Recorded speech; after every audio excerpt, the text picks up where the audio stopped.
I'm out. Miami gets 5.5 at home. I thought we liked Miami last year. Didn't we like Miami last year? Now we suddenly think they stink because Belichick gave a quarterback trouble. Maybe Miami's okay. Maybe New England's defense is fantastic. Brian Fitzpatrick has faced Buffalo many times. He's been fine. He's done very well. Again, this is not a shock. This is not a rookie quarterback. And oh, by the way, the Bills averaged 19 points last year. They're still babysitting Josh Allen. Did you see what they did in the second half against the awful Jets? Very uninspiring. So I get a Miami team that I liked last year, and I'm supposed to bail because they lost in Foxborough to Bill Belichick. You know, like sort of everybody does. I'm going to take Miami to win. I like Buffalo a lot.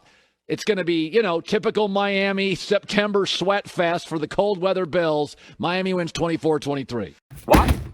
So I was in the middle of editing this video when I saw that clip. I'm like, I just had to include it. I'm dumbfounded that this guy even is employed on television for what he does. But anyway, just right into the video. I'm not even going to take the time to acknowledge that. What's going on, y'all? Back at another video.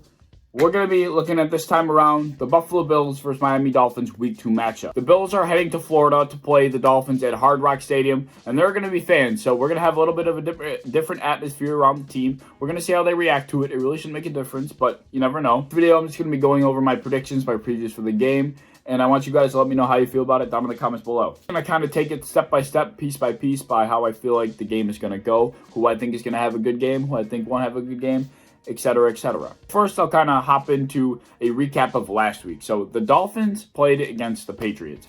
Last week, we didn't see very much from anybody on either side of the ball when it came to that game. We had Cam Newton against the Dolphins. That was really it. Cam Newton really doesn't have much around him. He really has nothing around him. He was Julian Edelman. That's about it. What we saw last week was the Cam Newton, I'm going to run all over you show. Cam Newton had 2 rushing touchdowns, I think. No passing touchdowns, and it was pretty much the Cam Newton show. Otherwise, Ryan Fitzpatrick came in on their side of the ball, threw 3 picks, didn't really do anything else. But the game was still only 21-11, which is a little interesting. And that kind of scares me because it makes me think that, maybe the Patriots aren't as good, or maybe the Dolphins are just better, even though Fitzpatrick threw 3 picks. I don't know. It's kind of a little mindfuck. The only other notable thing I saw from that game was the fact that the Dolphins had 3 running backs that were rotated in. Myles Gaskin, who led the backfield with 9 carries, which I was a little surprised by. Jordan Howard with 8, and then Matt Breida with 5. So that was something that I think I'm going to be looking out for, and I'll mention later on in the video. So now for the Bills. When it comes to the offensive side of the ball, we're going to start right off the rip. Josh Allen. Josh Allen has been compared to Cam Newton 100,000 times over. Analysts, experts, Bills fans, anybody under the sun has seen a little bit of Cam Newton in Josh Allen. And that's why what I'm saying this for is that I'm expecting the same exact kind of game from Josh Allen that we saw from Cam Newton against the Dolphins last week. I was a little surprised to see Cam Newton have such a good day on the ground. Obviously, we know Cam Newton is Cam Newton. He always has run the ball. He's always run people over, run through people, run for 100,000 yards in games. That's just what he does. It's the kind of quarterback he used to be. I didn't think with all the injuries he's just been going through, the way he's been playing, that he wouldn't have as much confidence to do so. But he did, and he showed that off pretty well. Josh Allen to pretty much do the exact same thing. And I know last week I was talking about how I was a little upset with how much Dable is using Josh Allen in the run game, especially when we're up 21-0. I mean, I just felt like it was a little unnecessary. I'm just going to accept it. I'm not going to complain about it anymore. I'm just going to hope and pray for Josh Allen's safety because that could be our season if he gets hurt severely. It could be his career if he gets hurt severely because they're running the ball too much for them. I'm expecting Josh Allen to have another big day on the ground like he did last week. I'm also expecting our wide receivers to have a little more room. I mean, the Patriots have no wide receivers, so Cam Newton really didn't have anybody to throw to even if he wanted to. Josh Allen, on the other hand, has a great wide receiver core, so he can throw to anybody he really wants. If he's really getting the ground game going with his own feet, he'll be able to roll out, find guys downfield because they're predicting him to run. I think Josh Allen's going to have an easy pick-apart day. A couple guys that I feel like will have a bigger game are Devin Singletary and Zach Moss. Now, the Dolphins are a better team than the Jets in the sense that they have more stars. They have a backup quarterback that's waiting to come in, a backup rookie that's waiting to come in and just kind of light it up.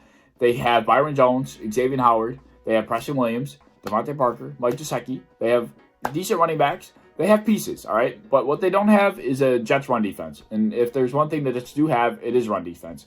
And it's very good. The Dolphins don't have that. So I'm expecting after Josh Allen, does his fair share of running, throwing, whatever he does, that Brian Dable will just let the team cool off a little bit. If we're up in the game, of course, hopefully we will be enough. He'll just let Josh Allen snap the ball, turn around, hand it to a running back. So I'm expecting Devin Singletary to field the ball more this game on the ground, as well as Zach Moss, because they really did not do anything on the ground last game whatsoever. I mean, it would be hard to say that they even felt for the game again because of how little they had the ball in their hands on a handoff. Not really expecting a huge game from either of them, but I am definitely expecting one of them to have a bigger game, or both of them just have a bigger role in the offense in general. Hopefully, if Dable decides to use his fucking brain. Another thing that I want to talk about real quick is John Brown for the offense. Now, I feel like this is going to be a reoccurring theme on this channel. John Brown is going to be a big part of this offense this year. And, like, obviously he was last year. Obviously we knew he was going to be this year.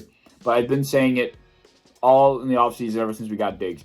John Brown is the biggest beneficiary of this Stephon Diggs trade. All Diggs is going to be doing all year is catching double teams. And John Brown is going to be in single coverage. He's going to be burning whoever he's on. Brown is a good enough receiver to be a low-end wide receiver one. No, he's not the best receiver to beat the best corners. No, he's not. Obviously, last year we saw, other than the Stephon Gilmore play where he toasted his ass, like, John Brown really probably isn't going to beat a lot of the top corners that were shadowing him last year. But this year now he just doesn't have to play against that, and he's good enough to toast a lot of the second cornerbacks rather.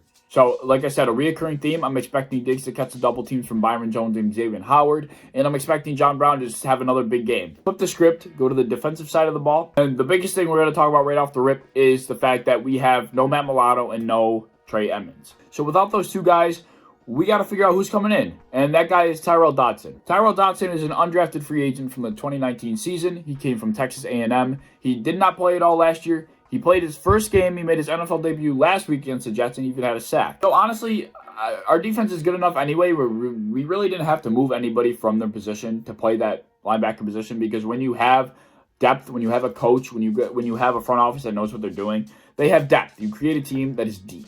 Tyrel Dodson is going to be able to step into this role, and it's going to be like Trey was never there. It's going to be like Milano was never there. It's going to be fine. I don't expect the run game to be anything crazy, and obviously Ryan Fitzpatrick is not going to be able to do shit against our secondary. So Tyrel Dodson's going to be able to step in, play the game, and everything's going to be fine. So like I just said, the next point I'm going to make is Ryan Fitzpatrick really will not have any more success against our secondary than he did against the Patriots.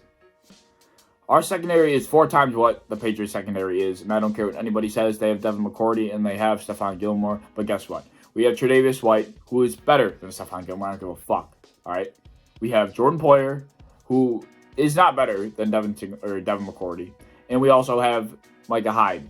That combination I would take over just one singular good safety. And on a good day, I'd even say Levi Wallace is a pretty damn good, decent second cornerback. The only thing that I'm a little sketched out about is, like I mentioned earlier in the video, the Dolphins had what seemed like a decent running back rotation going. They had Myles Gaskin, Jordan Howard, and Matt Breida.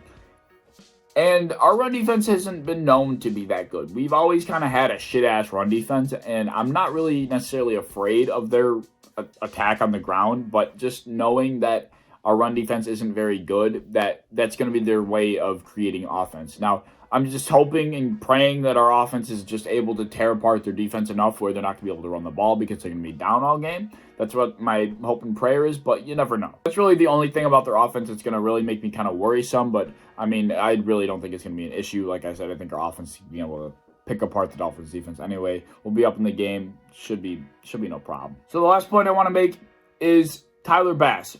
He did not have the best NFL debut. Like I said, I get it. He's a rookie. He's a kid. First game, he's obviously got crazy nerves building up. He was probably so nervous, so freaked out from that. I get it, all right? Well, now it's the second game. I mean, kickers are, I wouldn't even say expendable anymore because these motherfuckers miss all the time. And I'm not the first guy to say, oh, kicking's easy. Trust me, it ain't.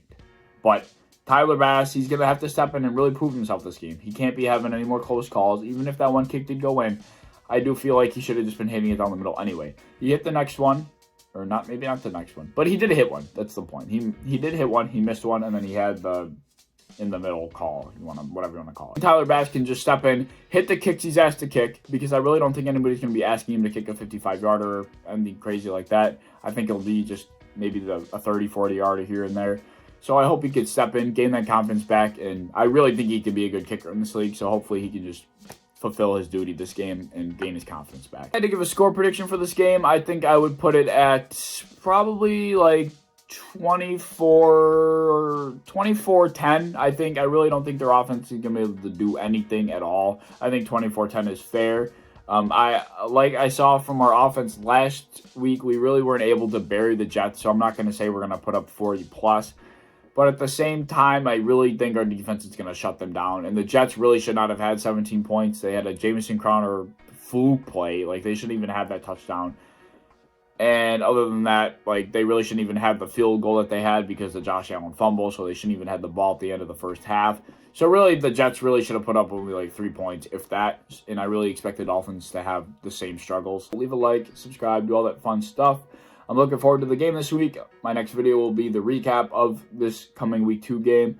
And I can't wait. It's Football Sunday, baby. Let's get it rolling. I'll see y'all later. Peace.